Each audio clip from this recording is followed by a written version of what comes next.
All right. I'm going to have to create a different live channel. Okay.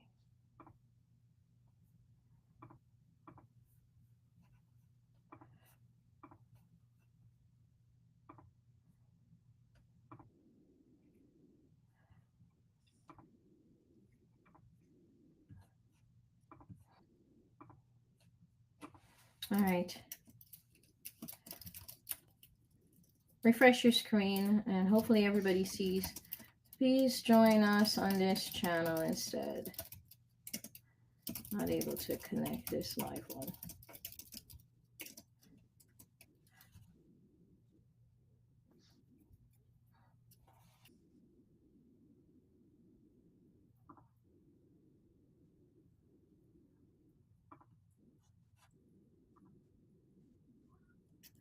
Huh?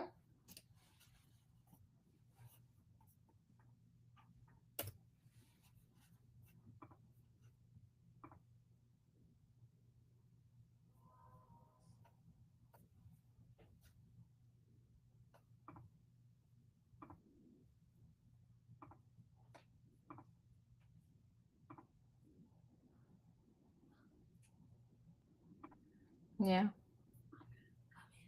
I know. I'm just making sure other people know where we are too. Uh, trying to see how I can share this with other people. Mm,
Please join us on this link instead.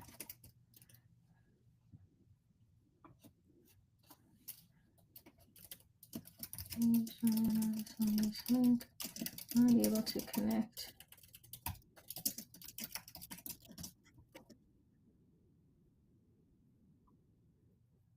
Okay.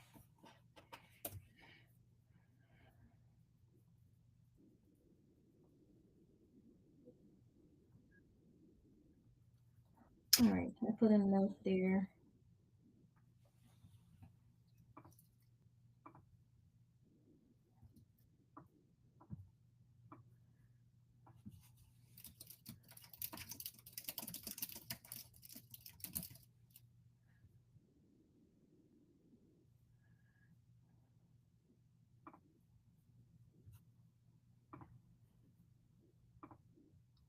Okay.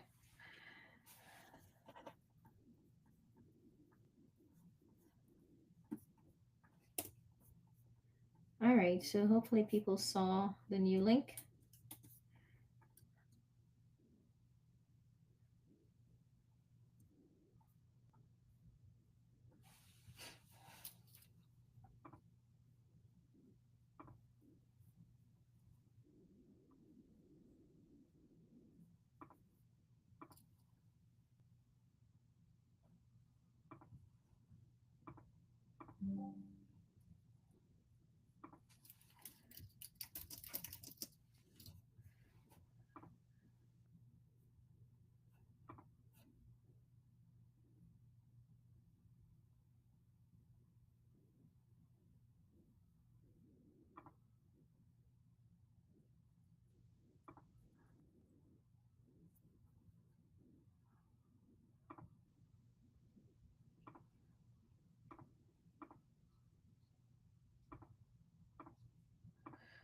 Oh boy. Okay.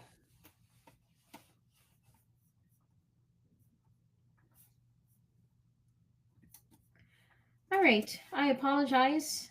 Truly apologize for this. Um. Oh Oh, boy. I was on mute. Sorry. Yeah, I understand tech issues can be so frustrating sometimes. I understand.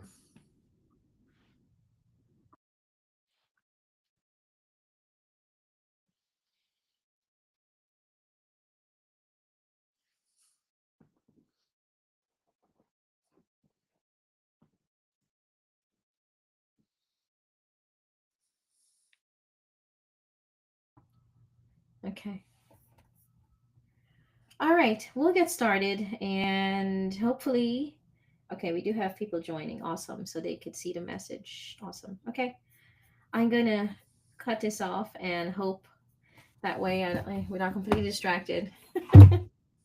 But we'll just go from here. We'll edit it. All right. I'm closing all the other lives. Okay. Wow, that was a whole new time. Yes.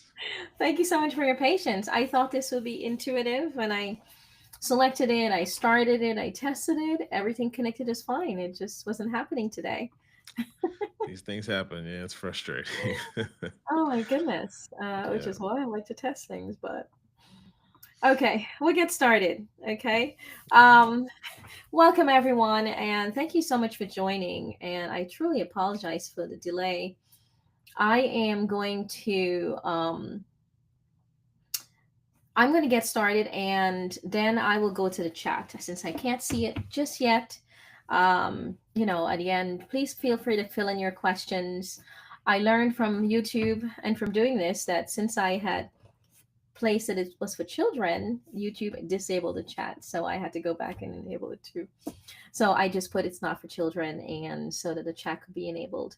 And so at the end, when we pause, we will I'll ask you questions, and I'm going to go to the audience questions. Okay. And let's see.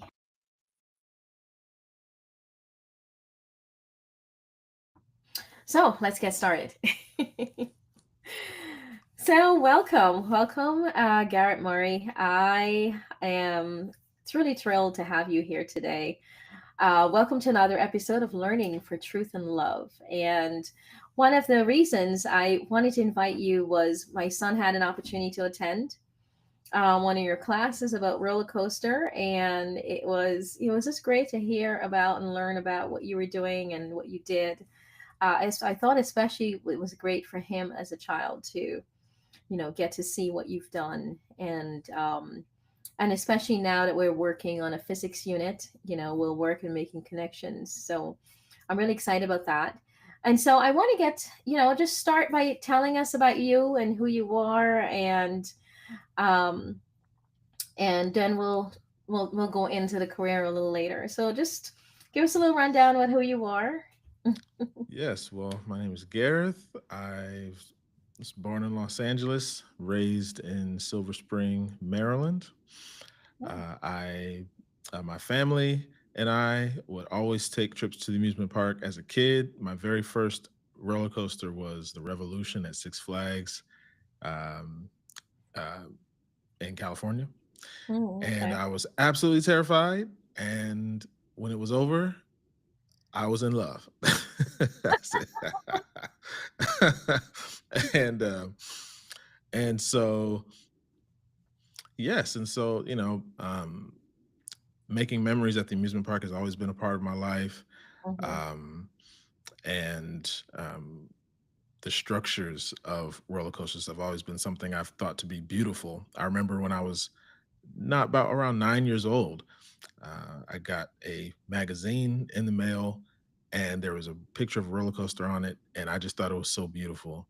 And so it's been something I've been talking about literally my whole life since about the third grade. All of my friends knew. Yes, Gareth wants to. He's the roller coaster guy. He said he wants to do roller coasters. He wants to build roller coasters. Everybody knew. If you knew me at all, you knew that that's what I wanted to do when I became an adult. And Wow. so, yeah, so it's been a lifelong passion of mine. I'm a father of three, Hmm. and yes, and I love to teach.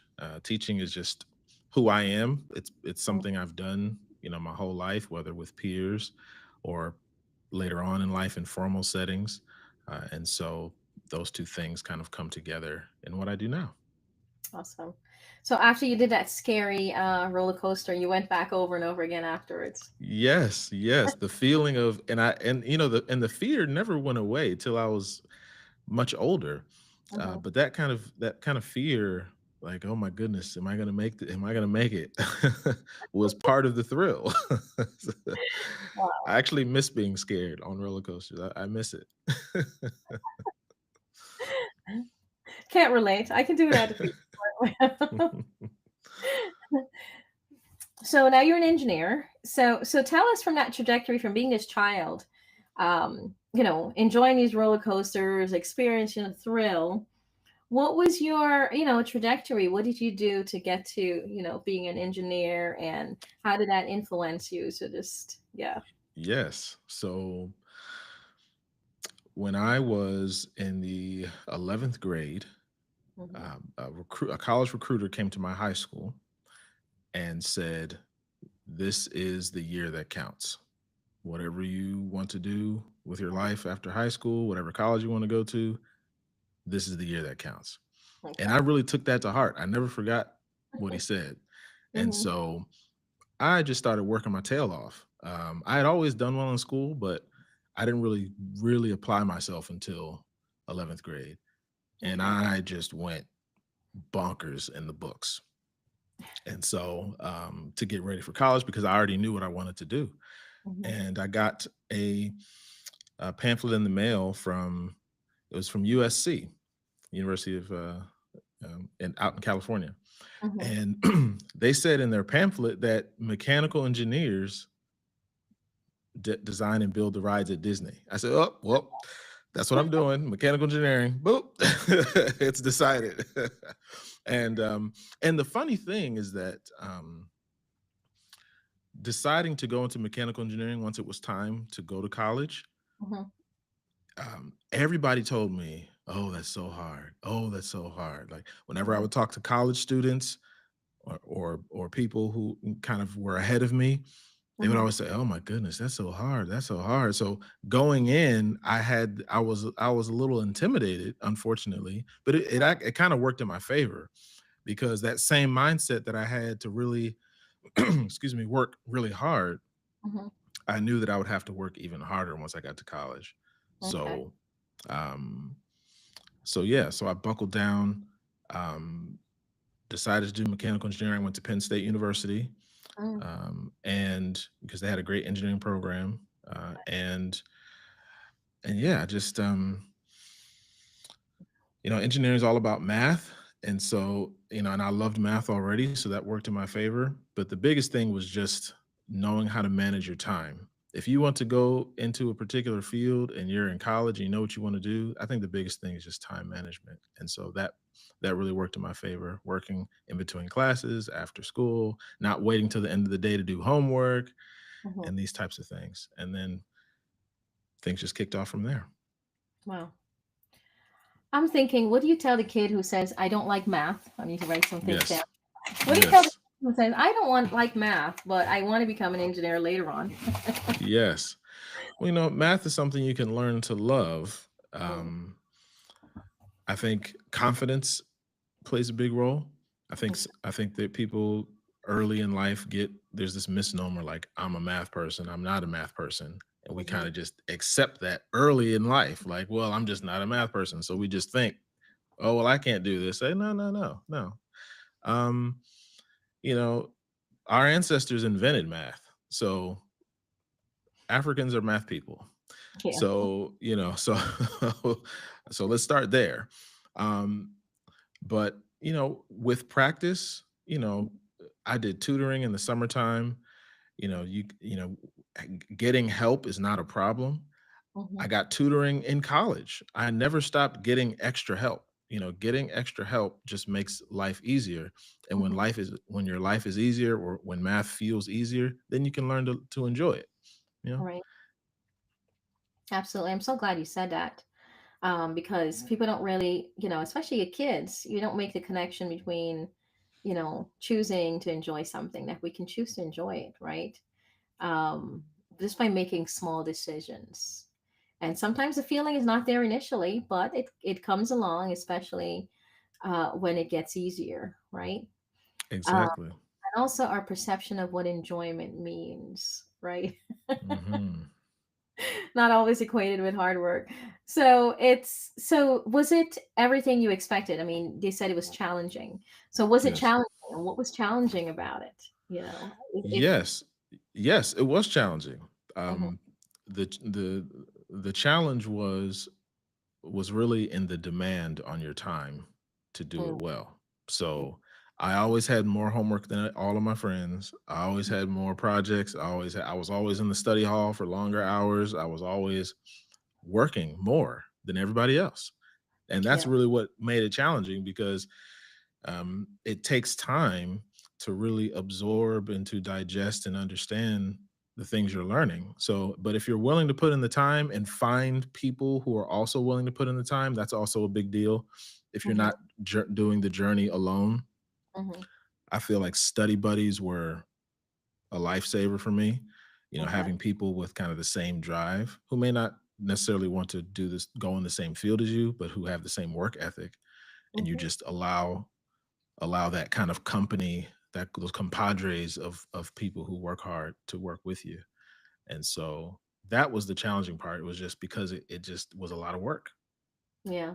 Yeah. Was it worth it in the end? Absolutely. Excuse me. Absolutely. But yeah, I was just joking there. Okay, so it was worthwhile in the end. Yeah, Yes, yes, yes. It was. Yes. And yeah. I also want to say, like, you can still work really hard in college and have balance and have a social life, but you Mhm, just have to be prepared, excuse me, to, maybe sacrifice a few things, mhm, but if you're willing to do that, then you'll be fine. right. Hmm. You remind me of something I used to tell my students when I taught high school science. I used to say, "You pay now or pay later," right? Yes, exactly. You pay now or you pay later with, being regretful that you didn't work hard in the first place. So we Yes, seem to make it up someplace, right? yes, yes, yes. Well, And having an idea of where you want to go definitely helps. If there's and also when you're going back to the idea of enjoying a subject, if you can somehow connect whatever you're doing at the time to where you want to go, mhm, then it makes it a lot easier to put the time in. well, Yeah. yeah. And time is something so different when you're in college, right? You think, oh, that'll take a long time, and then the time goes. And so it's always important for college students and even for younger students not to think about time when you're thinking about what you really want to do and you'll enjoy because Mhm, that time will mhm. catch up to you quicker than you think, right? Yes. Yes. Yes. Yes. So before we get to talking about, because I do want to spend a longer time talking about the Disney project, the Universal Studio project you did, not Disney. Tell us about some career trajectories afterwards, like maybe or there are other projects you worked on before you got to the Disney. What were Yes. So before that, I worked in the underwater demolitions department at the Naval Surface Warfare Center. So being in the DMV, people who go into engineering, a lot of them end up working for government contractors or kind of military contracts. Mhm. So that's what's available. All the defense contractors are in the DMV. So, um, but it was cool because I got to blow things up, but in a safe way. So, you know, um, I did a lot of finite element analysis, which is basically using math to predict the way structures will change based upon the forces that they experience. And Okay. so a lot of modeling, finite element analysis modeling, on the computer, and then also to a lesser degree, but still a lot of fun, going to test sites and actually watching some of the tests, because they had their own tanks and big water tanks, and they would do explosions under the water, and Mm. they had a big red button. There was a big red button that you had to press. I was like, oh, I said, so there actually is a big red button. And um, so yeah, so that's what I did before the projects with Universal Studios. Okay, that's awesome. Mhm. When you said you had to predict structural changes, Yes. I can kind of take a guess, but give me an example of what type of, structural change you might have had to predict doing that.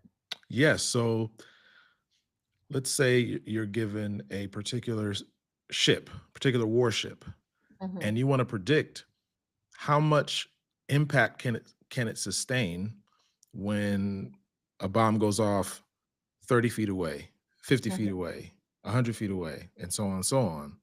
What kind of damage will the ship experience?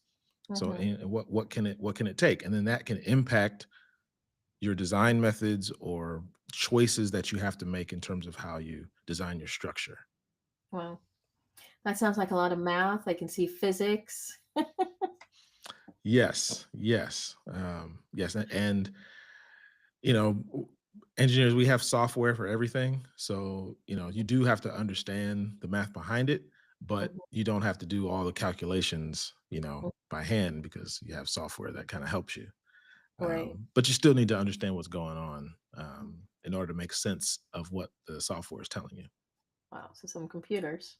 Yes, yes, yes. And the calculate, because there, finite element analysis, there's so many, because you're basically, so the term finite element is Mhm. basically you're breaking something down into a very, very tiny, tiny, tiny piece. And Wow. so if you can analyze what's happening on a very small sliver, Hmm. then you can predict what's happening in the whole once you put all the slivers together. So the Hmm. computers would take, half a day or run overnight before the simulation was complete. So you Hmm. really had to make sure your programming and the things you were telling the computer to do were accurate. Otherwise, you just wasted a whole half of a day. You have to start all over. So, yeah. I'm sure you had the kids at blowing things up. How y'all want to be a mechanical engineer now? Yeah. But you mentioned so many skills there, right? You Mhm. talk about math, you talk about programming, software. Yep. Yep. Um, I'm gonna ask you more about skills later on, but I just want you to maybe if you want to give a little, what type of skills. I mean, you're in school, and a lot of times kids ask, why do I need to know math, or why do I need to do this? Right. Why do I need to draw? And there's so much Right. relevance to drawing. So when you look back at schooling, Mhm. what do you think, helped you, whether it's college, what do you think would help students? Like what, some of the things they think they shouldn't pay attention to, for example. Right. Yeah. Well, if you want to go into engineering, you definitely want to, of course, math, Hmm. but so mechanical engineering in particular, let me say this. Mechanical engineering in particular, you probably get the broadest exposure to all the different disciplines. Mm. So you have to do a little bit of electrical, a little bit of structural, a little bit of aerospace. So mechanical engineer is kind of a jack of all trades, Okay. whereas the others are more narrow. Hmm. So, and because the base is so broad, chemistry, you have to know chemistry. Now, if you go into mechanical engineering, you don't have to go super deep into chemistry, but chemistry is required. Mm. And part of that is, when you get to, understanding the composition of different materials and how strong they are and what they can withstand, it requires a little bit of at least know-how in chemistry. Hmm. Um, when you mentioned drawing, so learning how to draw with software by Hmm. hand and by hand. Yeah. So, because when you, like, for example, if you want to design something, the very first thing you do is you use your hands. You try to you make a sketch, Right. right? And then your sketch will guide the way you create something more formal on the computer, like with a Hmm. program like SolidWorks or AutoCAD. And some of these programs like AutoCAD, you can Hmm. actually learn, um, you know, for free. They Yeah. have programs online where you can kind of just do some digital drawing and learn how to draw on the computer. Hmm. Um, yeah. So really every subject really matters, even English and Yeah. communication, because as an engineer, it's not just about, okay, you're locked away in a room solving problems and designing things. Well, after you're done solving problems and designing things, now you have to talk about it with other people. You have to share what you've done. And Hmm. sometimes you have to share what you've done to people who aren't engineers. So Hmm. how do you communicate effectively Hmm. this technical thing you've done to non-technical quote unquote people? So even English is very important, and knowing Wow. how to write, Hmm. you know, knowing how to write a story, because even like it's going back to roller coasters. Many times, the most fascinating thing about a roller coaster isn't necessarily all the maneuvers that it does. It's the story that it's trying to tell, and how do these movements in the roller coaster tell a story, right? Wow. And so now each element of the roller coaster is now coming alive with meaning because it's within the context of a well told story. Wow. Yeah. There's a lot of surprising elements there you're talking about too, right? Hmm. Hmm. Which makes sense. We do the chemistry, but the story part, I guess we might as well go into the roller coaster. To start by telling us how how you came to be working on this project for Universal Studios, and what was the goal? What was the challenge that you were a part of in doing this? Yes. So the way I ended up working there was, so again, in college, I knew exactly what I wanted to do. Hmm. So I bought a book. I did some research and I found a book that listed every company that worked on roller coasters in the United States. And they broke it down by state and they listed all the companies. Okay. And I emailed and called. Well, I found the ones that I really liked and I just emailed and called everybody, and just emailed and Wow. called and emailed and called and emailed and called, emailed and called. And and so some of them responded, some of them didn't. Some of them said, send us your resume, but never got back to me. Hmm. But there's this one company that I actually didn't know was in my neck of the woods. They were in Maryland, a company Hmm. called Premier Rides. Actually Okay. brought my pen. This is my Premier Rides pen that I got for working there as an engineer. Oh. Um, they were in Maryland, and I said, "Oh my goodness, there's a roller coaster company in Maryland," because a lot of them are in Florida, Right. California, Right. and so I started hounding them. Never got a reply. Hmm. So one day I just showed up in person, drove there, walked inside, Hmm. physically handed them my resume, Hmm. and then I got a call back for an interview. Wow. Like So he's so determined. We have to hire him. so Persistence. yes, and that Yeah. I, I really think that story is really important for young people, have with a goal in mind, because you might be told no a lot, Yeah. but that doesn't mean the no is forever. You just Hmm. have to keep trying, you just have to keep trying. And just because you apply somewhere and they don't give you an interview doesn't mean you can't, doesn't mean you're not qualified. You Hmm. just have to keep at it, you Wow. know. Like baseball, like when baseball players, if they average, 3 hits out of every 10 times at bat, that's only 30% success rate, but that's considered very good. So they Wow. miss more than they make it, and yet they get paid millions of dollars to miss more than they make. Yeah. So same applies to pursuing your career dream. Well, so you got to working with them on the roller Yes. coaster. Hmm. And what was it you were tasked to do and, for the team or however you did it? Yeah. Yes. So it was several things. So one thing I did was apart from the Revenge of the Mummy roller coaster, which I'll get into in a second, Mhm. there were some concept rides that they were working on Mhm. that I helped kind of review and give feedback on in terms of just the ride concept. Okay. Um, What do you mean the by concept ride? so a new type of ride that Okay. hadn't been built before. They thought it might be fun, you Just a know, thought. just a thought. Yep, just an idea. Yep. Um, the biggest project was working on the Revenge of the Mummy roller coasters for Universal Studios. So there's actually two roller coasters. They were both called Revenge of the Mummy, but there's two Universal Studios. One is in Orlando, Florida, and other one's in Hollywood, California.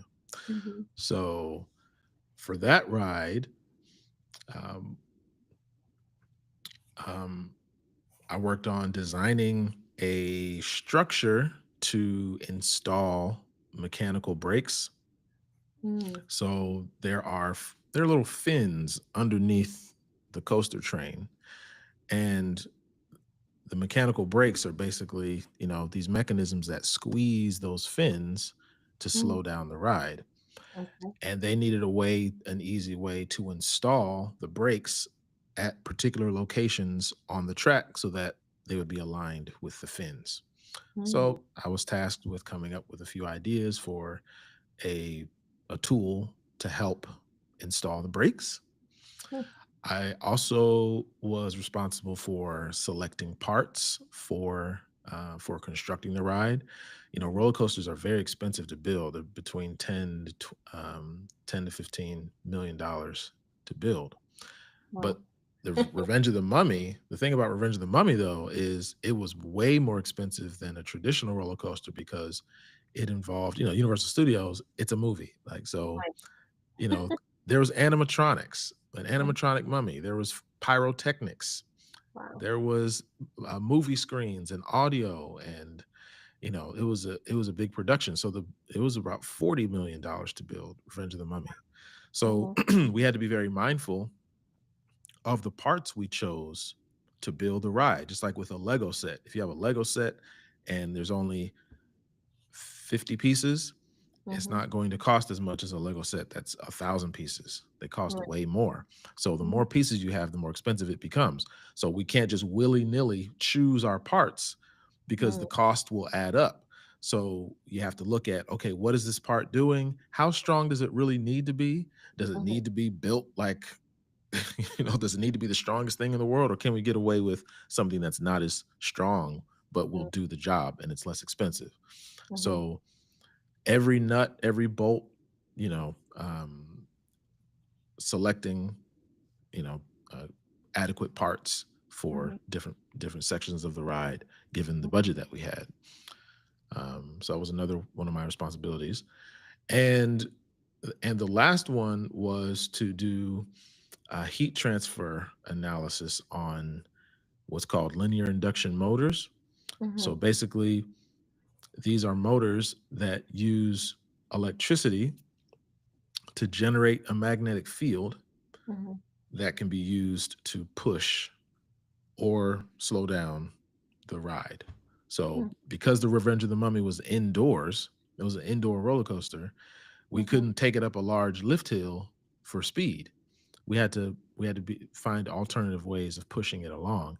So we use these little motors called linear induction motors, and Mhm. because they generate so much electricity, you have to send a lot of electricity through them in order to generate a magnetic field strong enough to Mhm. push, a 20-ton coaster train down the Wow. track.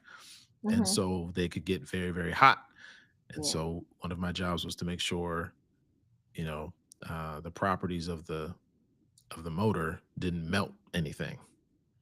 Wow. Yeah. Wow, I'm just thinking all the physics you're talking about. That's amazing. Wow. Yes, yes, So I know oftentimes, I mean, wow, that those are such important, problems that to address. Things yes. that you wouldn't, if you're not working on a roller coaster, you're not going to think about all the details, right? Right, right. So, what are if in education setting, we have these series of questions we ask students to think about, and to uh, as they're constructing whatever it is they're building. So I kind of want to go through these some of these with you because I'm so curious as to what aligns, with the actual engineering aspect. Um, what are some, starting at the beginning, we ask students to ask questions, right? What are some questions? Well, but before you even go to the asking, what do you, what do you, what did you know before working in it that was helpful to you, right? And what did you end up learning on the job as you were pursuing it? Because a lot of Mm, times as engineers, well, yeah, let me what did you know and what did you have to learn, because we're always asking students to think about what you already know, right? mm-hmm, In mm-hmm, order to apply that. mm-hmm. And so I'm curious as to what that was for you. Yes. So, well, being a roller coaster enthusiast before showing up Mm-hmm. just kind of gave me industry knowledge, knowing Mm-hmm. the names of kind of the big design companies, and because the team that worked on Revenge of the Mummy my company was overseeing the entire project, but we weren't the only company working on the ride. So knowing who these different companies are that people are referring to already, just having that industry knowledge was helpful because I knew who they were talking about and I knew kind of what kind of engineers they were Mm-hmm. in terms of the quality of work that they've done in the past. Um, what I didn't know, well, and also just, engineering concepts that I would have to apply, Mm-hmm. skills like knowing how to do drawings, technical Mm-hmm. drawings, understand technical drawings, because that was another thing I did. I organized a lot of the technical drawings so that you know if you're building a Lego set, you want the instructions to be as easy as follow as possible. Otherwise, people get frustrated, you make mistakes, right? So we want people building the ride to be as comfortable as possible. Right. We don't want any confusion. So Mm-hmm. making sure these hundreds and hundreds of drawings are organized, was something I had to do. Mm-hmm. Um, and it was something I learned on the job though was that I didn't know before. Mm-hmm. Going back to the idea of selecting parts, Mm-hmm. knowing that you had to be intentional with every single part you selected on the Mm-hmm. ride. And also the fact that, you know, the a lot of the parts that are used actually other companies, like I was in Granger, the kind of the hardware Yeah. catalog. I was in Granger a lot. I said, oh my goodness, like wow, we're just ordering parts from Granger, like and just selecting, like here's the catalog and going through. Okay, Right. I wasn't expecting that. I thought everything was custom, but it's not. And Yeah. so that was pretty cool to know. Yeah. Wow. That interesting knowledge. I mean, all of that. It's because every person will come with a different background, and expectation. But what kind of questions, as you went through the design process and thinking about understanding, what problems and things, resources you had, what are some questions that you ended up asking yourself, as you went through, Hmm. you know, doing that work? Hmm. Yes. So again, cost. How much is this going to cost? How expensive is this to build? So, for example, the the tool that I was asked to design to help install the mechanical brakes, Hmm. I had to constantly think about, okay, you know, given this design, how heavy is this going to be? How much, how easy is it going to be to use, and how Hmm. much is it going to cost? Um, in school, you rarely think about cost Mm-hmm. for designs. You think Yeah. about, will it work? You think about, you know, is it solving the problem? Mm-hmm. But you're not always thinking about how much will it cost, and that's a big factor Mm-hmm. in the field. Like, Yeah. cost is huge because these companies are trying to make money. So, you know, how to create something that um, is efficient in terms of the way it's built and the materials that are used, where it can do the job at a low cost, is Well, huge. This even goes back to the kind of change industries here. Like in the automobile industry, for example, mm-hmm. you'll find that a lot of pieces of cars are used over and over again. Headlights, side view mirrors, you know, back components. Like, so you can have like a Toyota. Mm-hmm. You have a Toyota Camry and then a different model of Toyota, but they will all share similar parts with each other, or like a line of hardware tools, like a drill versus a staple gun versus like the suite of hardware tools. A lot of them will use a lot of the same parts because it's less expensive to make when you can reuse different parts to make something new. And so Right. that's just an aspect of engineering that yeah, that's really important that you don't always think about when you're in school. Wow. So a lot of times we ask students to imagine, right, and to brainstorm. Um, how much was it? How would you say, when it comes to using your imagination and creativity? Um, what would you say you've done or learned as you know, try to think about ideas? Like, how did you go Mhm. sharing ideas and things like that? Yes, I think when it comes to design, for me, I think an important aspect is learning how to trust yourself Mm, and be confident, mhm, because many times the creative process can be interrupted by self-doubt mm, and anticipating what anticipating problems or anticipating what others might say can mm, actually interrupt your flow of trying to right. create something. And Mm, so having confidence and joy in the process to mm, where you just do it, just create something. Don't worry about X, Y, and Z on the front end. Create something first, now critique it. Now try to make it better. But if you're trying to answer every problem in the beginning, it slows you down. wow. That makes sense. I'm gonna pull these questions together, because a lot of times we talk about the planning phase. Mhm. You know, how did when you compare it to the planning and the actual building and testing and refining phase? I don't know if you speak to that. And I'm going Yes. to, yeah.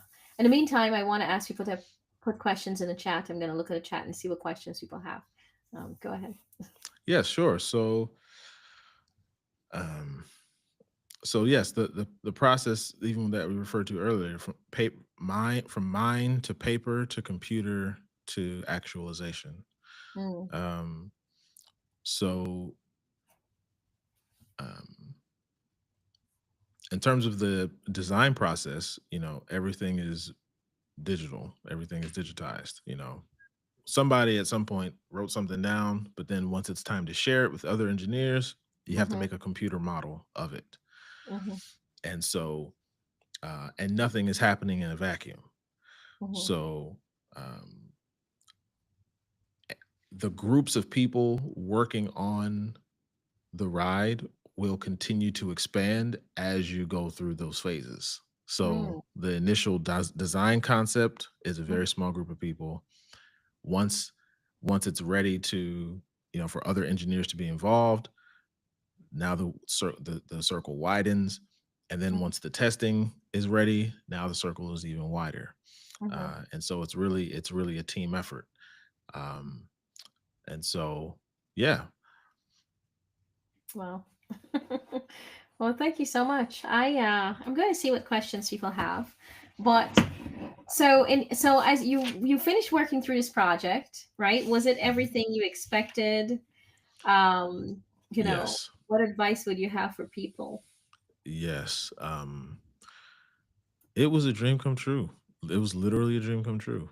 And I was fortunate enough to know what I wanted to do at an early age, you Mm-hmm. know? And so, if you find something that you enjoy, it won't feel like work at all. It just won't. Um once you find well, let me say this too. Once you find something that you enjoy Mm-hmm. and you've garnered a measure of self-confidence, Mm-hmm. then the work environment doesn't feel like work at all. Okay. At all. Well, that makes sense. I mean, that makes a lot of sense. That's what we tell people. But it's still, if people tend to think, oh, if you they're just saying if you love something, of course you won't work a day in your life. Yeah. But you're always going to have moments where you do have to persevere, where you have to think about, you know, yourself as a worker. Um, Yes.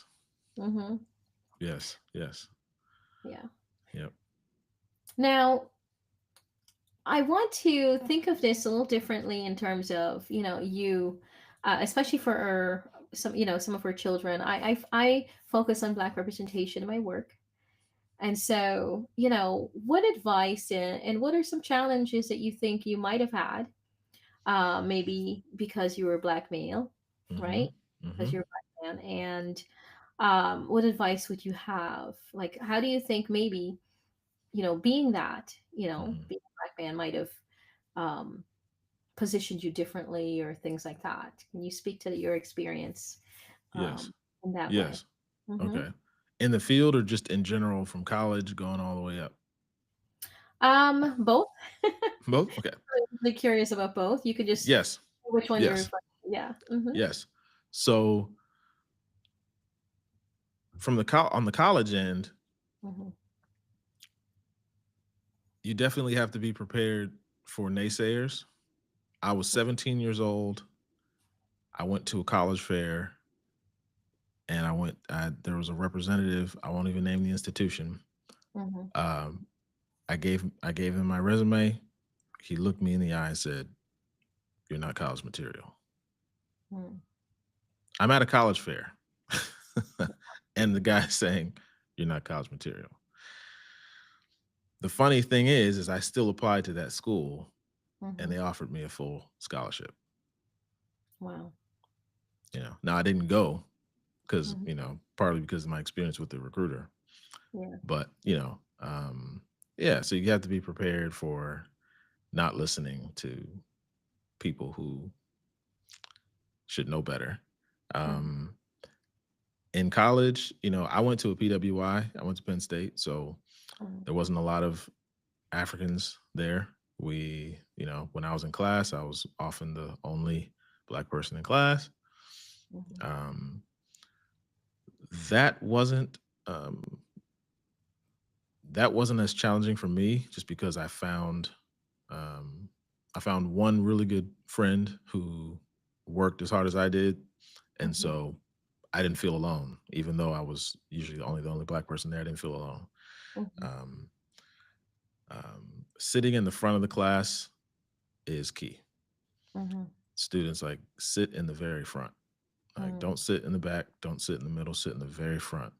Mm-hmm. Um, so you don't get lost in the shuffle, and Right. so that it helps you pay attention as well. Mm-hmm. Um, yeah, and then also, I mean, Penn State had some issues with you know, Black folks were being targeted, um, Mm-hmm. you know, with violence. There's a certain period while I was there, Mm-hmm. so that was a challenge. And yeah, but um, but You mean? because the school had fit. I'm sorry. I'm sorry. You mean by other students? Yes, by other students and by unknown folks in the community Mm, that are just driving around, just assaulting people. okay. Um, yeah. Fortunately, Penn State had 50,000 students. Out of those 50,000, the black population was like 8%. But Mm, 8% of 50,000, you can find your people, mm, um, you know, in that yeah. ocean of, Yeah. so, um, but, so community was really important. Mhm, Um, Church was very important for me as well because I went to a black church. mm, So even though I was in a predominantly white space in school, I was in black spaces outside mhm, of school, which is mhm, really important for me. yeah. Um, as a professional, I was very fortunate um, to work in environments where I didn't really feel microaggressions Mhm, or anything problematic. Like when I worked for the underwater demolitions department, mhm, I my boss was Hispanic, mhm, and he knew a family friend of mine, mm, and so um, I just never mm, had any problems. And yeah. then once I got to Premier Rides, Mhm, the engineering team was relatively diverse, mhm, and again, I didn't have any problems. I feel like part of me was also just so excited to be there. I wouldn't I didn't even care what anybody else had to say. I was just I was on cloud nine. Um, so yes. So most of my bad experiences with, trying to navigate the world mm, as a black male was in college. Um, More so than as a professional. okay. Well, Yeah. okay. And I'll Well, also say something too about anyone who's interested in the engineering or roller coaster engineering field in particular. mhm, Sometimes, well, I guess this could apply to other fields too. mhm, Sometimes when you think of the thing you want to do, sometimes there might be some very big companies associated with that particular field or expertise. So, like mhm, when you tell people you want to design roller coasters, people think, "Oh, work for Disney," right? Disney's a very very large company. mhm, So if you work there, you're not going to be given a lot of responsibility right away because there's so many engineers. Whereas if you go somewhere smaller, I went to Premier Rides. Premier mhm, Rides was a very small company. It's like mhm. 13 engineers. Wow. So you get a lot of responsibility right away, Right. right? So think about that when you're applying for internships, when you're trying to get your foot in the door. Don't be afraid to apply somewhere small Mhm, because if you get your foot in the door somewhere small, you're going to get a lot more experience than you would somewhere at a big place where you're just doing busy work. mhm. Hmm. Wow. So, wow. So, in anticipation of what maybe some kids might ask, I want to say, so other than roller coasters, what did you enjoy doing as a kid? Yes, as a kid, so I loved sports. I played baseball, basketball, soccer, volleyball. I loved video games. Mhm, I loved making music. I play the drums, I play the keyboard, mhm, and I love music. Always love music. mhm, Um, what else? Those are the main. Those are the big ones. So sports, music, video games. As a kid, that's the trifecta. That's the trifecta right there. Yeah. And music really gave me balance. Like there's just a itch that nothing else can scratch but music.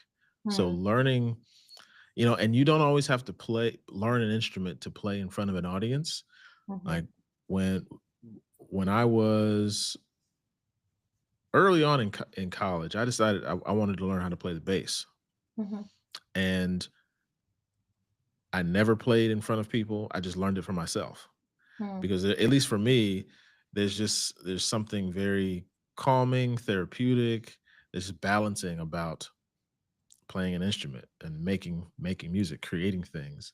And mhm, so and sometimes kids today, feel like, well, if I learn an instrument, that means I have to have a recital. It means I gotta perform, right? Mhm. But I would encourage kids to learn music just to feed your soul, to feed Mm, yourself, yeah. because there's things about it that you just can't get anywhere else.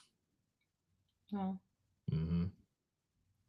Yeah, and also when I think of music, I think about when I listen to, especially when my son was younger, I would listen to all the math they would talk about. All the math. I was like, wow, I wish I had a recorder to see all the fractions, and when you're trying to do 4 4 versus 2 4, and all the fractions, conceptually. Hmm. To me, there Hmm. was a lot of yeah, there's just a lot of math in there. You Oh, build that whole absolutely. learning. Yes, absolutely. Absolutely. Yes. And studies show that, you know, kids who are in band, learn how to read music, Hmm. usually do well in their other subjects as well, because Yeah. you're working a part of your brain Hmm. that benefits you. Absolutely. Almost like you're linking different parts of your brain too. But Yes. mm. Hmm. Hmm. Well, I don't see any questions, but let me see. I'm gonna see. Give me a second to see if my son has questions. Hold on.